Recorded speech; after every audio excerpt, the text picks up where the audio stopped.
Ladies and gentlemen, good morning. Good morning.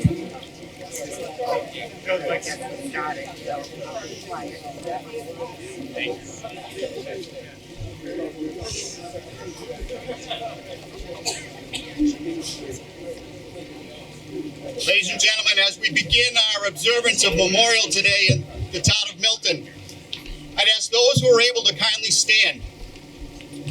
We will honor our nation with the national anthem. The national anthem we perform today by members of the Milton High School Chorus, Lorena Nessie, Andy Walsh, Melina Zulis, Luke Gibbons, and James Russell. At the conclusion of the national anthem, I would ask you to continue standing for our invocation and for the Pledge of Allegiance.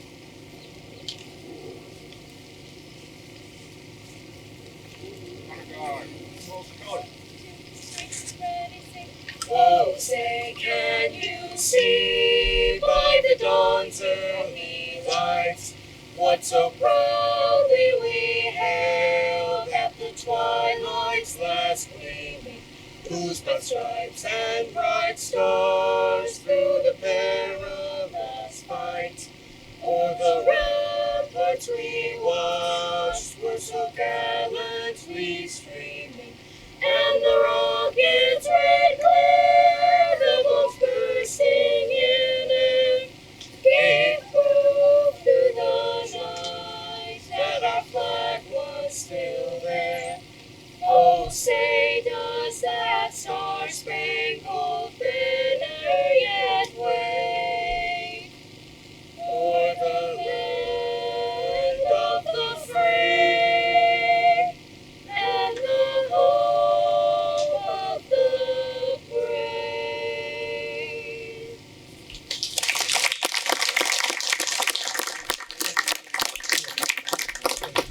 If our Girl Scouts could come forward, please.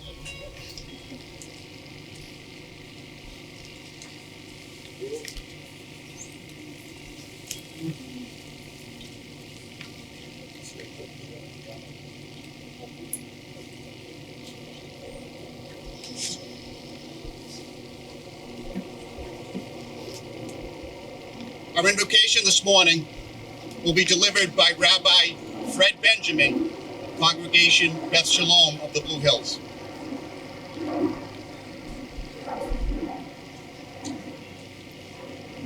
It's my tradition to always bring this flag that's presented to our family at my father's funeral. El Malei Rachamim, exalted, compassionate source of breath and life, grant perfect peace in your sheltering presence among the holy and the pure, to the souls of those we remember today, men and women who gave their lives in defense of the United States of America. Their sacrifice lingers as today, along with many other days, we feel and relive the loss, the empty space within that can never be filled. We are left with silence where there could have been song, quiet where there could have been the comfort of conversation. And of course, there is pain and grief. But purposeful living has a price. Protecting what we hold near and dear sometimes demands paying it, because those who seek to do us harm must be opposed. Unfortunately, pleading, stop this tyranny, stop this aggression, doesn't always work. So on this Memorial Day 2025, we ask to be imbued with the blessing of memory for all the righteous, inspiring acts of goodness and grace of those we have lost. In this way, their souls will be bound up in our lives, serving as a source of courage, resilience, and pride. May they rest in peace, and may we never lose our determination to honor and remember their sacrifice abroad. A sacrifice that made and makes it possible for us to do our job here at home, to build a country where there is liberty and justice for all. For all.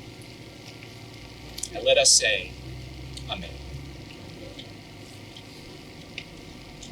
Please join me in the Pledge of Allegiance.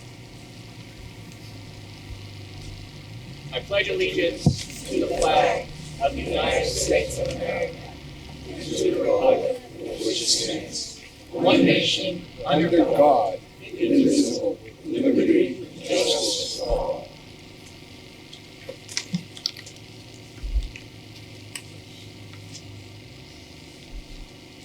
Thank you, Rabbi. Please be seated.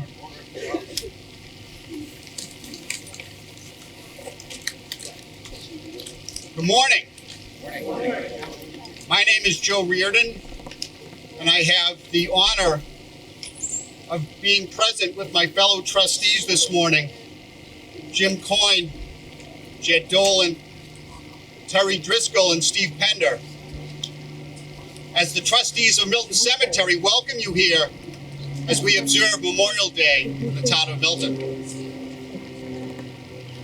This cemetery was founded only 10 years after the establishment of the town. It goes back to 1672. During that time, these grounds have been steeped in history and natural beauty.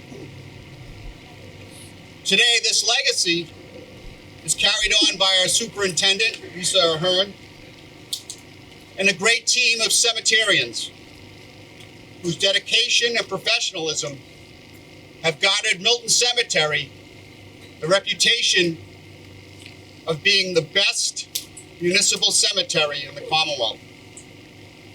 Please join me in thanking them for all that they do.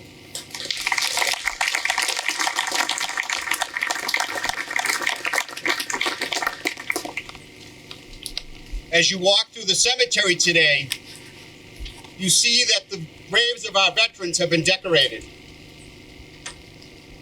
A few weeks ago, on a rainy Saturday morning, volunteers came here to decorate those graves and honor our veterans.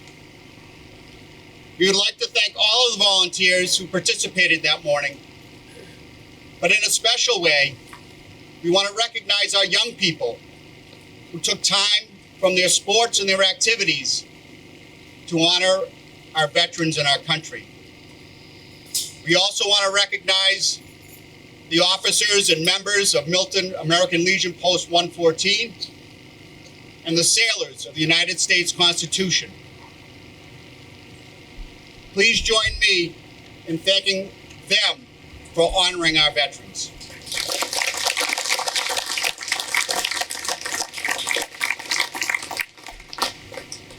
Lastly, our program today is the result of a lot of hard work and collaboration among many. In particular, the trustees would like to acknowledge the Milton Select Board, the Milton Police Department, the Milton Fire Department,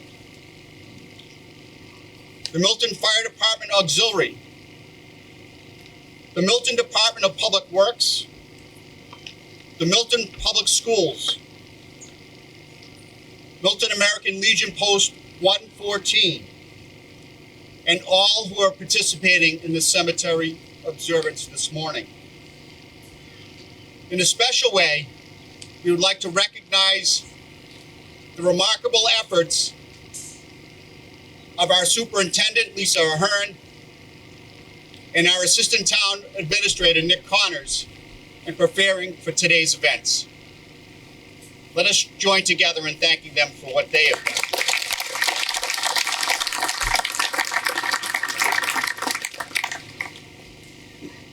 Ladies and gentlemen, my welcoming remarks this morning are brief. Yet it is my hope and the hope of my fellow trustees that they will express our steadfast commitment to our mission and to our belief in an ongoing purpose. Ladies and gentlemen, Milton Cemetery is a special place. One made sacred by memory and by sacrifice. A place where, especially today, we are surrounded not only by monuments, but by the gratitude and love that they represent. The ancient Irish referred to this as a thin place, a place where the secular meets the sacred, a place where heaven and earth touch, a place where we can feel the presence of God and our departed loved ones. Milton Cemetery is not a thin place because of its stillness, or its beauty, or its symbolism. Rather, it is a thin place because of our connection to the lives we remember here today. The men and women who gave of themselves for this country, the people that they loved. These individuals who left behind their families, their dreams, and their futures so that we may have ours. Every grave behind me in this soldier's lot tells a unique story. Those buried here served in different times, in different places, and in different capacities. Some paid the ultimate price in battle. Some battled the lingering effects of war. And some returned quietly to life, relegating their service as a footnote. Yet it is one thing that unites them all. These individuals all shared a willingness to lay down their lives for something greater than themselves. As we honor their lives today, we are reminded that it is only our prayers that help them. Our speeches and our rituals do nothing for them. This cemetery does nothing for them, other than to honor them and be cared for by us. This cemetery serves the living. Milton Cemetery is not merely a burial ground for the dead. It is a healing ground for the living. It is a place where memory provides meaning, where the physical gives way to the spiritual. I invite you to pause for a moment, to take notice of our surroundings, to feel the breeze.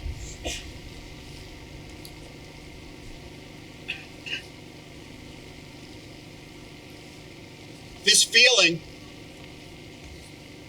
is what it is like to be in a thin place. When we leave here today, let us remember this feeling.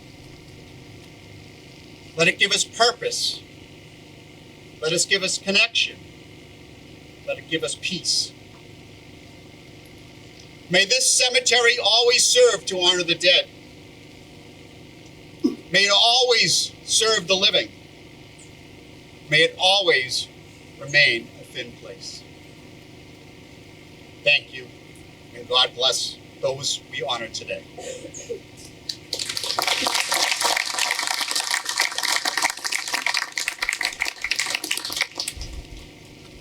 Ladies and gentlemen, we have the good fortune of having an American Legion post here in our town. And I would like to invite Commander Jack Carlson of Milton American Legion Post 114 to offer some remarks.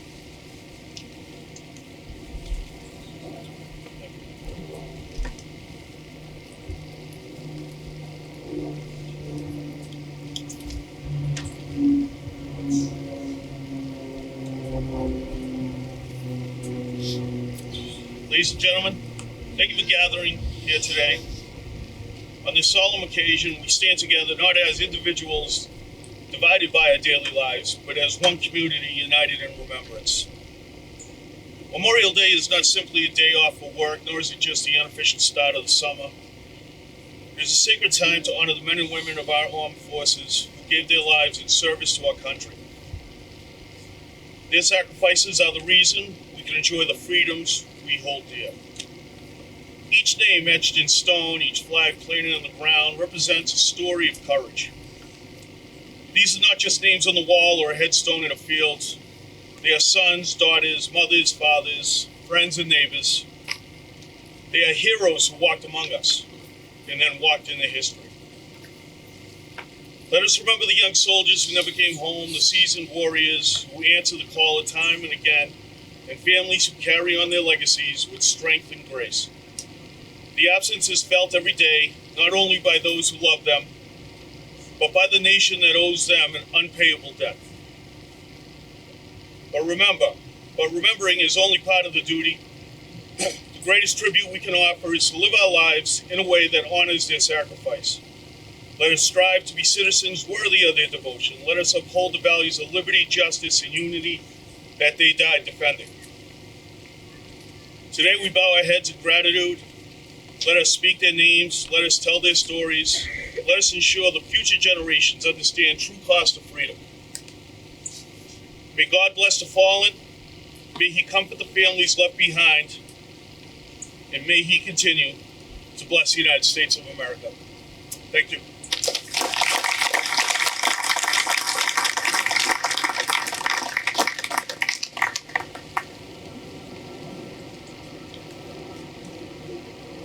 Ladies and gentlemen, we are fortunate we have an ambassador in our midst. Project 351 is a program that unites individuals from each town in the Commonwealth. And today, we have our ambassador, Alyssa Zulas, here to offer a proclamation from Governor Healy.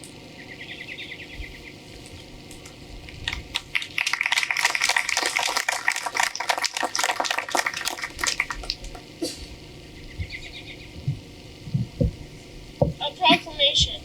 Whereas, while our nation was still recovering from the Civil War, people in the cities and towns across the country gathered to honor the soldiers who have given their lives, celebrating the first Decoration Day.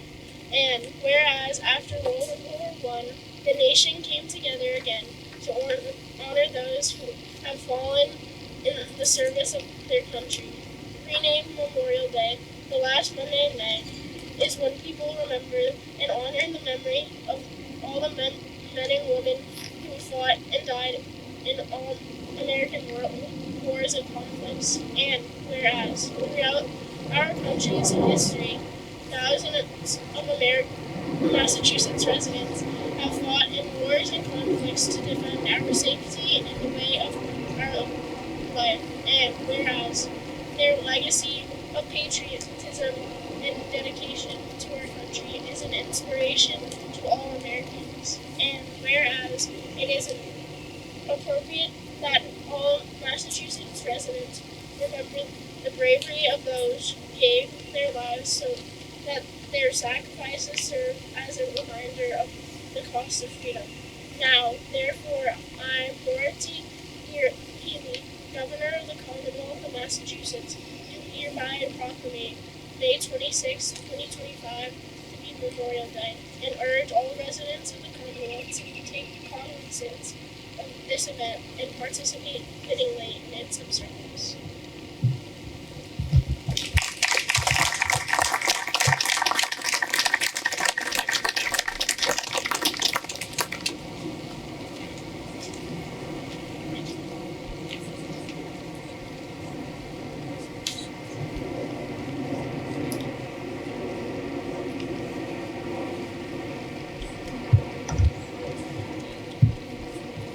Good morning. Before I begin my remarks, I'll just introduce myself quickly. I'm Ben Zoll, I'm the chair of the select board. Wanted to thank Lisa Ahern and the wonderful work of Joe Reardon and the Milton Cemetery trustees, particularly in arranging this weather, which we have not seen on a weekend day or a holiday for a long time.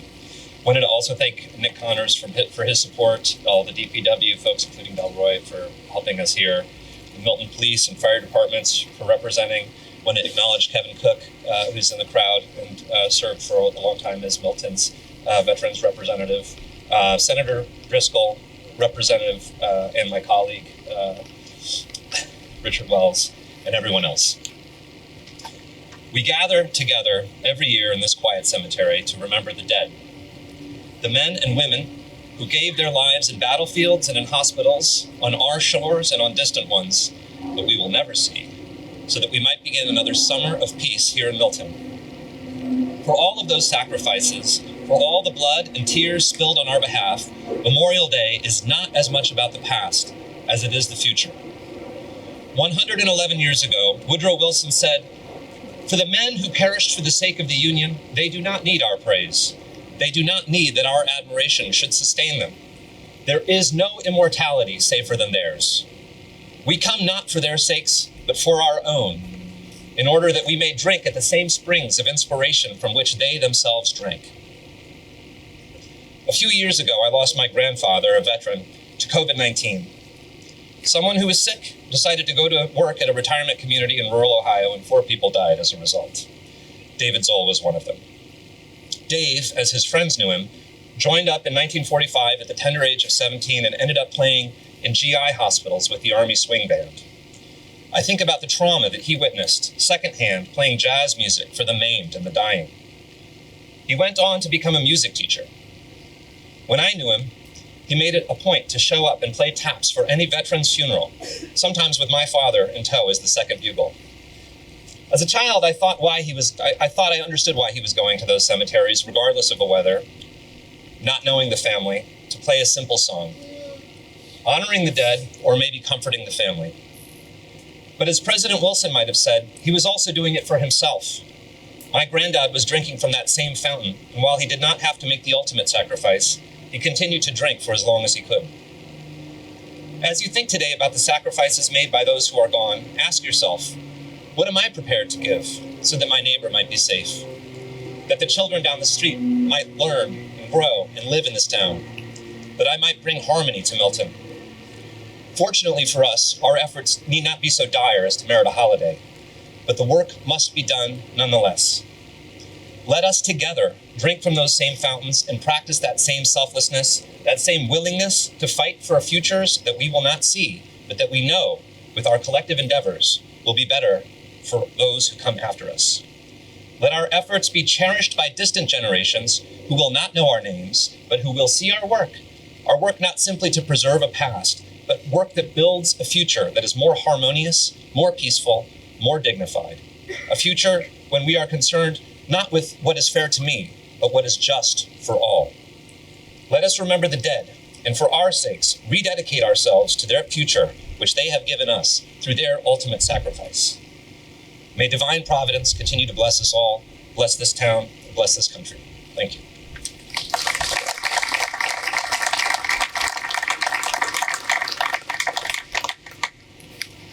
At this time, I would ask Commander Carlson to dispatch a detail to place a wreath here in the Soldiers' Lot.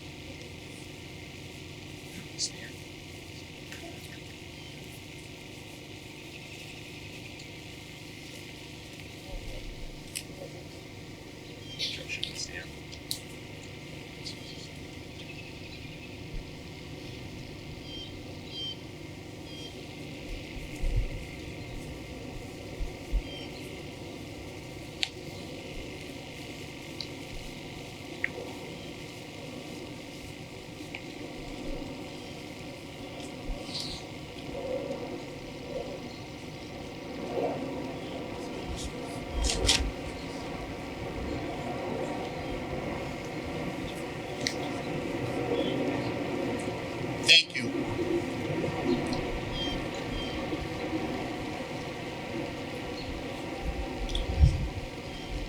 This morning, I have the great honor of introducing our keynote speaker. I first met Jake Comer at the funeral of his dear friend, Bill Glavin. This was in the days before the Department of Defense offered military honors to all veterans. Jake, in his capacity as the past National Commander of the American Legion, presented the flag to his good friend's family. And it was the words that he shared that moved me. I never forgot it. Not that long afterwards, I got to work with Jake. I got to see how he cares for others, how he's always present. And I know that it is something that came from his family, being born to immigrant parents from Ireland, raised in Dorchester like many people here. Jake volunteered to enter the United States Air Force, where he served for 3 years. His commitment to our nation continued when he arrived home. He and his late dear wife, Eileen, began a family together. And at the same time, Jake began a vocation, a commitment to serving veterans. He began his service as the commander of the Fog Roberts Post and ascended through the state offices to national offices, ultimately becoming the national commander of the American Legion in 1987. While some would achieve that position and move on, Jake remained committed.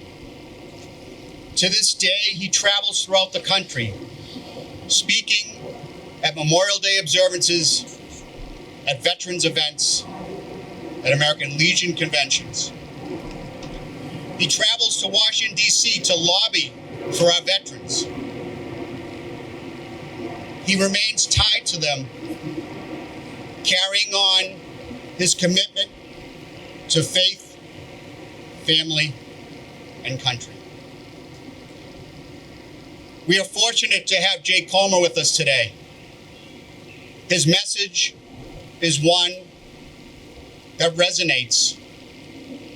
It is one that I hope each of us here today will take with us as we leave. Please join me in welcoming past National Commander Jake Comer.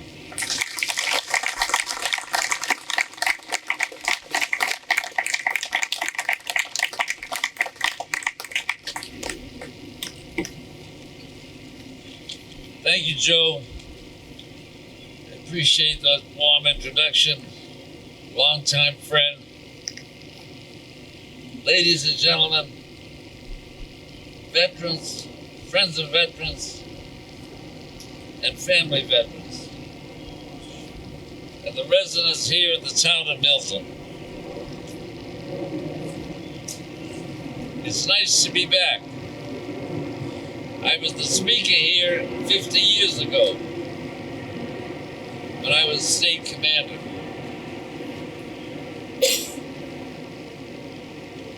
As we memorialize and we think of friends that have gone, I comment on a couple of individuals that have passed this year that will always be in my memory. A man from New Hampshire, but grew up here in Milton, Massachusetts as a young boy, John Cook, past National Vice Commander of the Sons of the American Legion. Another stalwart who was commander of my post for about 8 years, Jack Moran. So proud to have his wife Donna here with me today.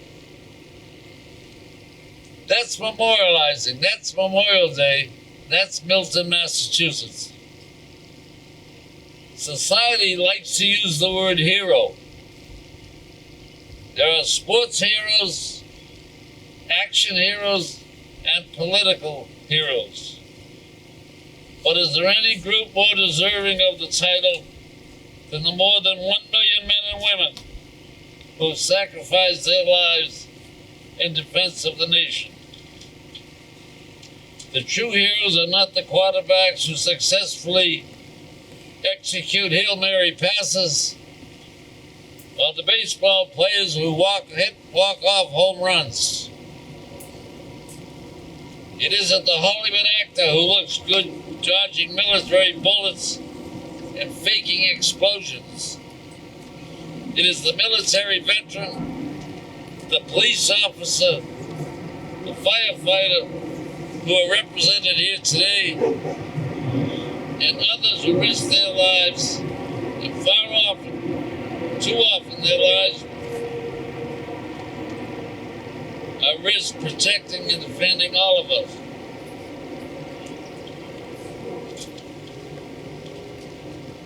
Ladies and gentlemen, I'm more comfortable speaking about some of the history and memories that I remember over the past 50 years. I've been very fortunate that the American Legion has sent me on these travels. There are those that remember the start of World War II, and they remember Hawaii. Many of you have been there. But I hope you remember, if you took the tender of the Navy tender as you traveled out to the USS Arizona. And when you arrive, you still see the oil seeping from the bottom. That's not as important. You see the deck of the ship as you stand there. And then you realize one astounding piece of information, that 1,027 heroes are still buried on the Arizona. And many comrades who came back home and then passed on were cremated and asked to be sent back to the Arizona to be buried with their comrades. And so they were. That's Memorial Day. That's the memory that we all shared. And I know you do. Another very important day for me, when I was fortunate with the Waltham American Legion Band of Waltham, Massachusetts, to lead the Veterans Day parade in the Soviet Union in Moscow. And as I marched down the street, I thought I was in Commonwealth Avenue with thousands of people on either side of the street yelling, "America, America." Why? Because they're human beings, they're people that want peace, as they do in all countries. I wish they felt the same way today, and I hope they do. The parade stopped. and I noticed a little young girl coming out from the crowd. She was running towards us, with a man I believe was her father and two young boys running after her. She arrived at the color guard and took the American flag and she kissed it. The father then arrived and he said, "Sir, I'm sorry." I said, "Don't be sorry." "Well, if she's not bothering you, could you please tell my children about your wonderful country?" That's Memorial Day, the United States of America that loves us all. And then I was fortunate as I spent 3 years in Germany. Very exciting time when I visited a concentration camp at Dachau after the Holocaust. And I think of Steve Ross, who was 12 years of age when he was patrioted when he was saved from that concentration camp by our United States Army. And he was walking up the road, and a soldier on a tank saw him crying. He stopped him, and he offered him a little flag, a three-corner flag that fits in your pocket. Steve Ross carried that flag until the day he died. He arrived home here in Boston with his family, went on to become a doctorate and a teacher in the Boston public system. That's Memorial Day. That's remembering. Poor Steve. He traveled out to Wisconsin with me when we were trying to get an amendment to the Constitution of the United States to protect our flag. There are those that would burn the flag,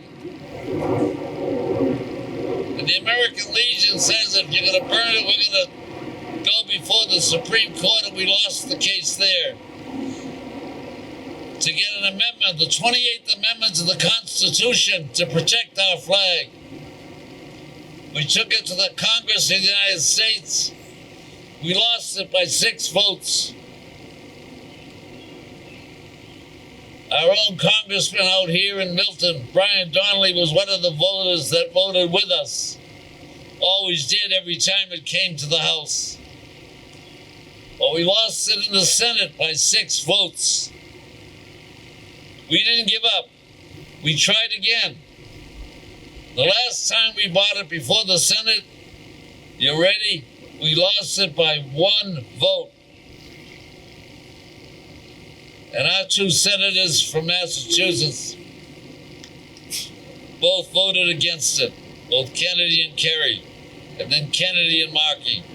We got to tell them what it's all about. Remind them they're here speaking today. If they were here, they'd be speaking about Memorial Day and forgetting our United States flag, the semblance of all we stand for. I won't forget. Because we will, till the day I die, we're going to continue to fight for the constitutional amendment for our flag. When I visited Korea,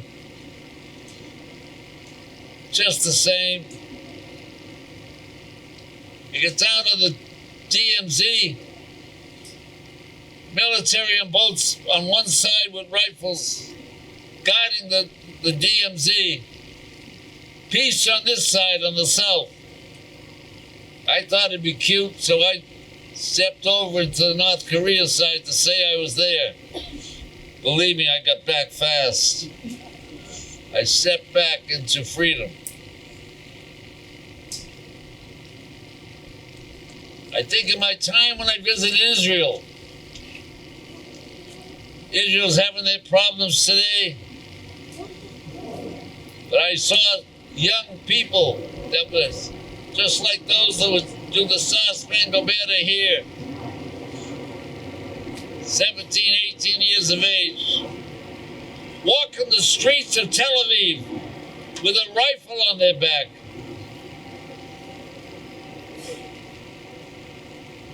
Peace is all we stand for. And you here at the Milton Cemetery are proof of what God and country is all about. You haven't forgotten. You're here. And you're to be congratulated whether you like it or not. Because when we hear, we forget. And when we see, we remember. It's when we do, we understand. God bless you all. God bless America.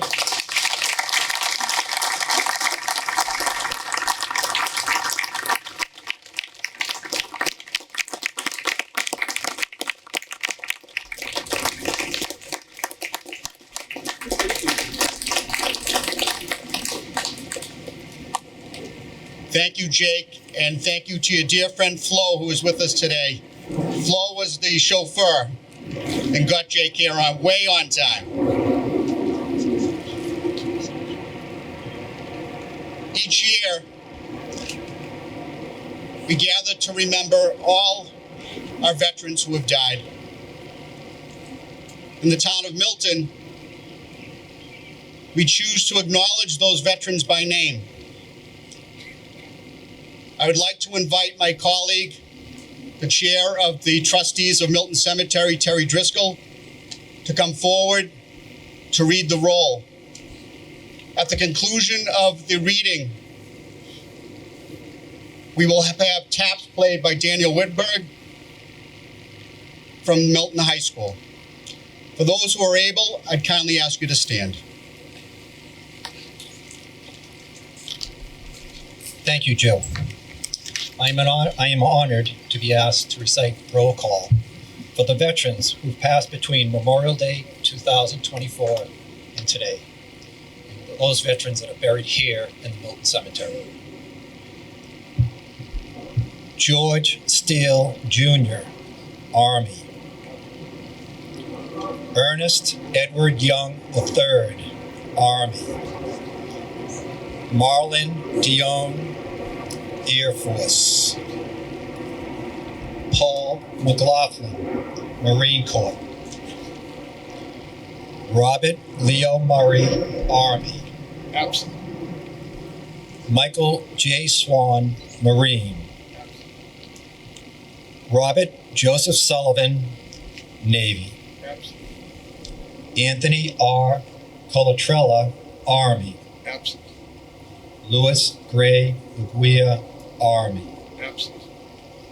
Ivan Herbert Kirsch, Navy. Absent. Thomas J. Kenny, Air Force. Absent. Kevin Francis Donahue, Army. Donald J. McQuarrie, Army. Peter Melvin, Navy. William Gallagher, Army. Edward J. Fitzgibbon, Navy. Paul J. McGrath, Marine. Richard C. Regan, Navy. Robert J. McKay, Coast Guard. Alfred S. Fiore, Coast Guard. Samson Sidney Grossman, Army. Francis J. McQuarrie, Marine. James Miles Goodwin, Marine.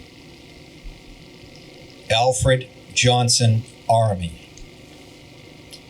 Lynn Hamilton Duckworth, Army. Chris Minor, Marine. Thank you.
Please be seated.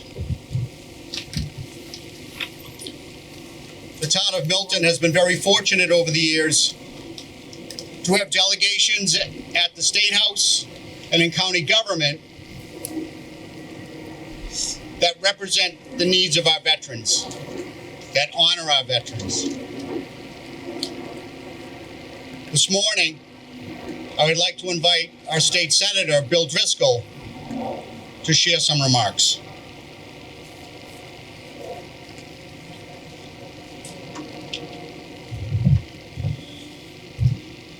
Thank you very much. Thank you all for being here. To my colleagues in government, Representative Wells, Clerk of Courts Timilty, Chair Zoll, Select Board Members Haggerty and Daly, Assistant Town Administrator Connors, Trustees of the Cemetery, Superintendent Ahern, most importantly our veterans and our Gold Star families. I appreciate the opportunity to speak today and offer some words of reflection on this solemn and important day. We're gathering here in Milton as others convene at similar events this weekend around the country and around the world, honoring those who've paid the ultimate sacrifice for the United States of America and our allies. To all military personnel and their families here with us, thank you for your service and for your sacrifice. We are here in solidarity, present with you as you remember your loved ones, your brothers and sisters in arms. We know that this day can be a tough one. We are grateful and we are free. This day of remembrance is an opportunity to honor those not here with us today and remember their service to our community, to our nation, and to us. Their commitment to our security and peace, protecting us from both foreign and domestic threats, is the epitome of strength and patriotism, which warrants our attention and gratitude on this day, Memorial Day. Some volunteered, some were drafted. All have their names etched in the history of our great nation. We are immensely indebted to their service, and although we will never be able to fully repay them or their families, we must always try. In recent years, I've had the opportunity to meet and talk with a number of international graduate students studying here in Massachusetts. Most have had a very different life to this point than myself and my generation. And almost all of them, as I talk with them, share the same version of the thought and sentiment. They say, at some point in the conversation, you're so lucky to live where you do. You're not living near a conflict zone. There's not a theater of war on your borders or right next door. They've seen and experienced the life quite differently. And prior to being on American soil, they had a much different reality. I mention them today in their words because we must not take for granted what we have and how we live.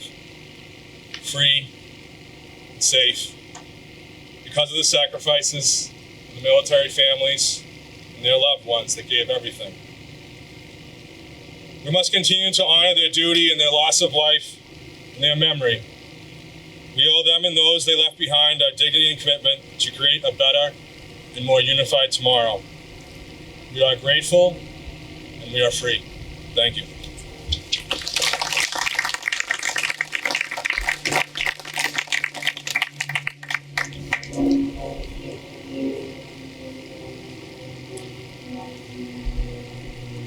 This will tell his age, and for that I apologize in advance.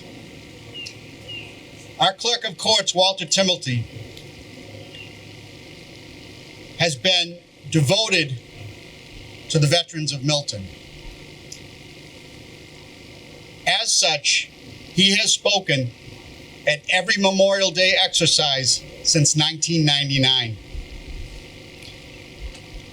He is here again this year, and I would like to recognize him to share his remarks.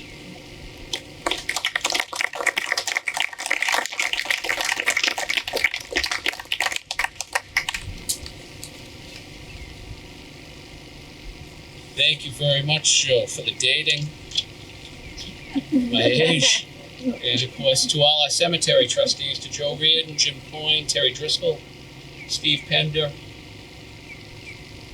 and of course Jed Dolan. This is a magnificent cemetery. We thank you for what you do along with Lisa Ahern and your work for us to make this the beautiful resting place for our veterans and for each and every citizen of the town and their family members. As we gather here today, we are reminded that freedom has never been free. Every headstone, every flag fluttering beside it marks a life once lived and a sacrifice freely given. And that is something that each and every person here today recognizes, along with my colleagues in government, Senator Driscoll, Representative Wells, our Select Board, and of course each and every member of the town who serves on the board. And I thank to our Fire Honor Guard and our Police Honor Guard, led by Deputy Chief Jeff Murphy, a Navy veteran himself. Well, today, Memorial Day, is a solemn reminder that the liberties we enjoy were paid for with courage, blood, and too often young lives. We stand here not just to honor them, but to remember their stories. Today, I would like to share with you the story of one such young life, Private First Class John R. Toll of the 82nd Airborne Division, the All-American Division. In September of 1944, PFC Toll and his unit were operating in the Netherlands. They had established a defensive position when they came under fierce enemy fire. German tanks and infantry were advancing, threatening to overrun our paratroopers. Despite being only 19 years old, Toll took it upon himself to protect his unit. Armed with a rocket launcher, he left his position and took aim at the enemy.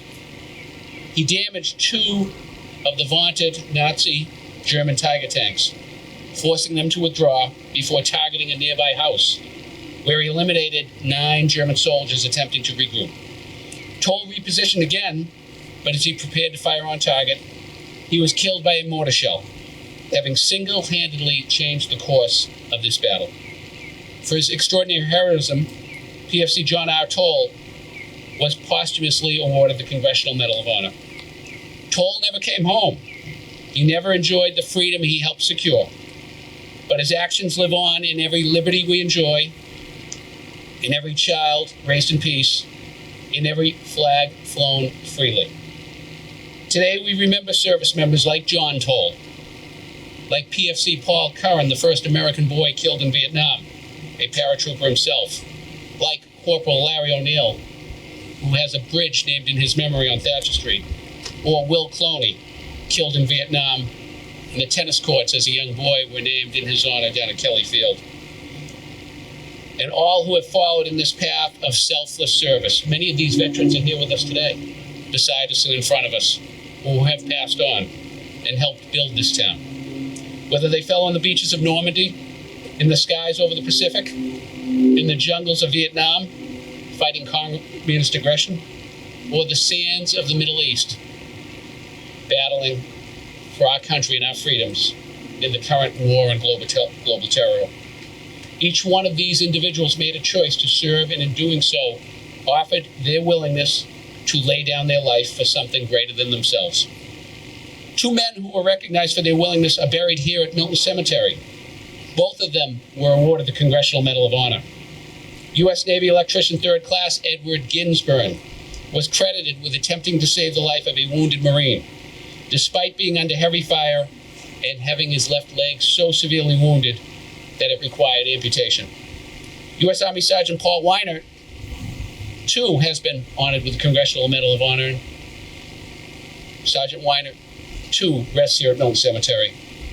He was honored for taking the place of his wounded lieutenant and advancing his position despite being under heavy fire. In short, we are deeply in the debt of our fallen Marines, sailors, soldiers, airmen, Coast Guardsmen, and National Guardsmen. We owe these men and women, and indeed all that have served, many of whom are here with us today, and thank you, our gratitude. We owe them our remembrance. We owe them lives lived with integrity and purpose. As we leave here today, let us pay that debt forward. Let us continue to honor their sacrifice, not just with parades and ceremonies, which are magnificent, such as this one here today, but also with character and patriotism, as our veterans who are here with us today exhibit each and every day. Let us continue to speak their names. Let us care for our Gold Star families.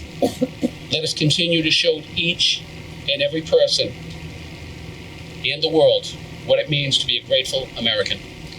God bless our fallen heroes and heroines, and please, God bless our Gold Star families. Thank you very much.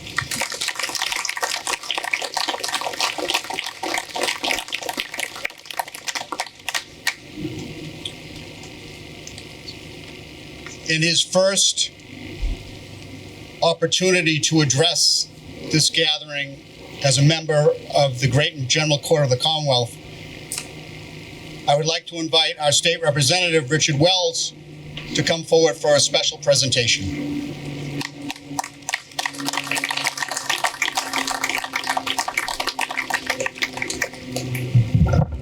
I'm taking it out. Good morning. Thank you all for coming. Thank you, Joe. Thank you to my colleagues in town government, my colleagues in state government, which I'm truly honored to be a freshman rep representing this community. I heard a quote this morning. You know, Memorial Day is the day where we, the living, take time to honor those men and women who have served previously. You've heard these stories articulated so well today by the previous speakers. 3 weeks ago, my wife and our youngest daughter, my youngest daughter's studying abroad, I took a plane to Paris, France, and then we boarded a train, took the 3-hour train ride to Normandy, France, the site of the D-Day invasion. There probably aren't enough minutes and enough days, or if I spent the whole week, for me to tell you just the stories that I learned that day, be it from Utah Beach to Omaha Beach to Jonas Beach to St. Mary Glaze, with 82nd Airborne made their first ever jump of the war. But the most fitting thing of the day, and the most moving thing to me, occurs at the National Cemetery at Omaha at 4 p.m. each and every day.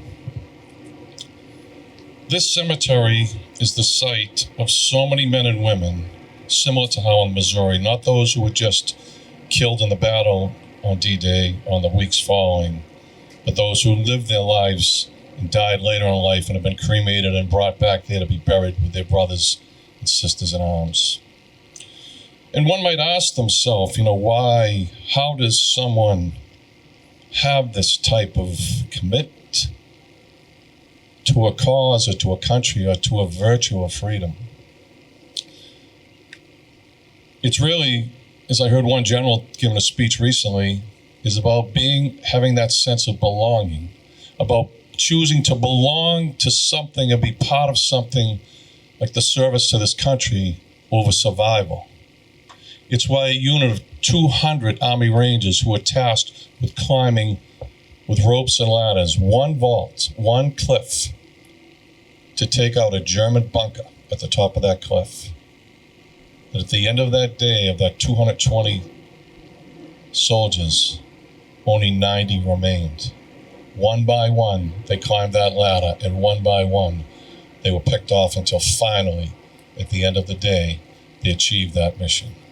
That is the sense of belongingness that fills the graves behind me and fills so many of the veterans' graves, not just in this cemetery, but in cemeteries across this country, where people today, just like us, come to say thank you for their service. This year, my freshman year in the United States, not the United States, go ahead, don't even say that, in the Massachusetts legislature, Governor Healy, Lieutenant Governor Driscoll, Speaker Mariano, and Senate President Spilka decided to have a military appreciation day, where each representative was allowed to pick and honor the service of one member of their community. Is in fitting fashion, the member of this community who I selected, he wouldn't come to the service. He chose not to. And he has no idea that I was going to do this today. But I knew he would be here because, as he stated once himself to someone who's standing behind me, I never miss Memorial Day because it's so important to him. That person is retired Colonel Joe Sweeney, Sr. Marine Corps colonel, who's here today, who many of you know, a resident of the town. Distinguished family. His father was one of the 5 generals, Nuke General's Bridge in Quincy. For as long as I've known him, he's been committed to this sense of belonging. He has always, whatever he could do, whether he was in service or out of service, done everything he could to recognize those who he has served with. But I leave you with a personal story, which is pretty good, that he forgets sometimes, but I never forget. So it was 2004. There was a unit of Marines stationed El Asad Air Base in Iraq, and it was December, and they were freezing. Most people associated the war in Iraq and Afghanistan with being hot. You saw the desert camos. It's 90 degrees, 100 degrees in the day. But at night, when the sun went down, it would go to below freezing every single night. And the Marines in this unit were writing back to their parents, telling them, we have no long underwear. We don't even have fleece jackets. We don't even so much as have a stocking cap. And some parents in this group of this unit decided that let's start sending stocking caps. But clearly, in the Marine Corps, you weren't going to be wearing Boston Celtics, Boston Bruins, or New England Patriots woolen caps. So I happened to see Colonel Sweeney, and I told him this story. And 2 days later, he called me and said, "Where is this unit? Where are they?" I gave him the logistics, who the commanding general was. Their brigadier general went on to become a Quincy native himself. General Joseph Dunford went on to become chairman of the Joint Chiefs, as well as commandant of the Marine Corps. And Joe said, "I'll take care of it." And 3 weeks later, a letter came from this Marine who said, "We got the greatest Christmas present of all." And there was a picture of a Super Stallion, which is the biggest helicopter that the United States military operates. 2 of them coming and dropping multiple pallets full of long underwear, fleece jackets, gloves, and hats. That was Joe Sweeney. That was Joe Sweeney. So, I know he's hiding over there. And the reason I know this story so well is my youngest daughter, Erin, my oldest daughter, Erin, was a Lance Corporal in that unit and wrote me the letter telling me how cold they were. Never in my wildest dreams did I ever expect that someone in my own town would take care of an entire unit of Marines with one single request. So I'm going to read this. The Commonwealth of Massachusetts presents to Joseph Sweeney Sr. On behalf of the residents of the Commonwealth, I am pleased to confer upon you this governor's citation in recognition of your dedication, service, and invaluable contributions to the Commonwealth as a distinguished member of the military community of Massachusetts. Your commitment exemplifies the highest ideals of duty and civic engagement, and we are honored to celebrate you on this first annual Military Appreciation Day, signed this 22nd day of May 2025, R.T. Haley Governor, Kimberly Driscoll, Lieutenant Governor of Commonwealth. Joe, if you'd please come forward.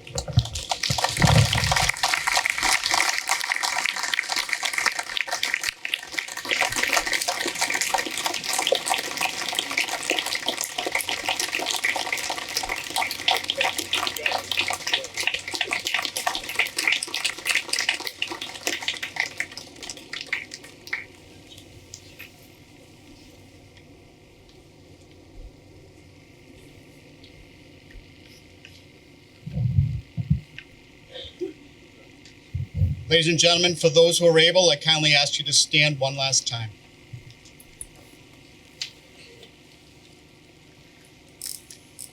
On Memorial Day, we recognize and honor those who have died by lowering the national standard to half-mast.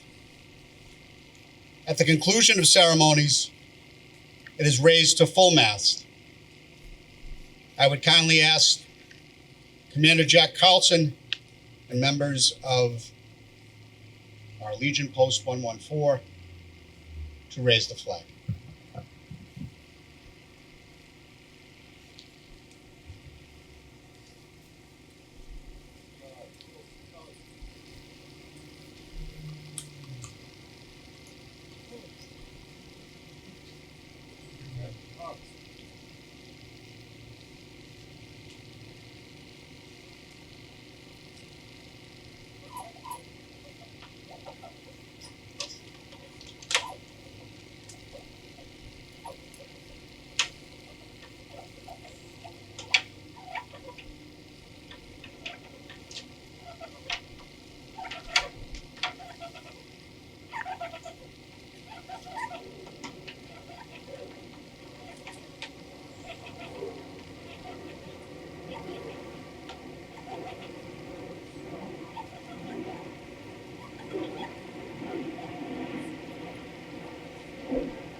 kindly remain standing. Prayer is an important part of many people's lives. It is a beginning and an end. In our military, each branch has chaplains that tend to the spiritual needs of the men and women who serve this nation. It is only fitting that I invite Reverend Lisa Ward of the First Parish Church to draw our ceremonies to a close today by offering a benediction.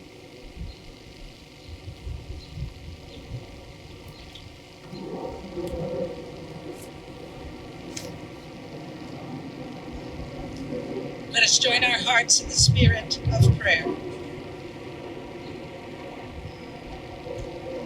God of all naming, all nations, all life, help us honor those brave, life-giving women and men who devotedly put themselves in harm's way on our behalf. Some are known to us. Some have been lost in the ravages of war. The life we hold dear, the freedom we long for, was given shape and form because of countless soldiers who have died in battle, in hospitals, and in a brokenness of mind and spirit by their own hands, haunted by devastation. Lift up praises for them all, in their courage, their strength, their generosity of being.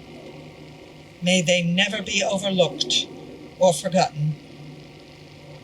And may we honor their service with true action and resolve for freedom, justice, and peace in the world. In the name of all that is sacred, I pray. Amen.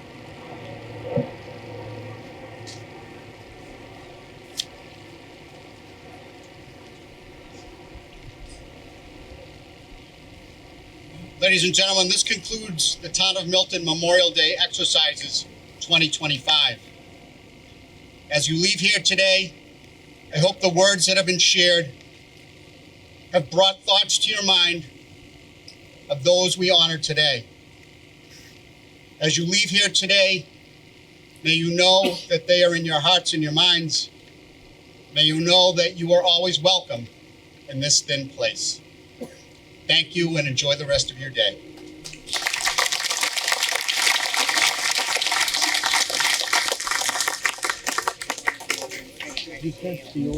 Okay.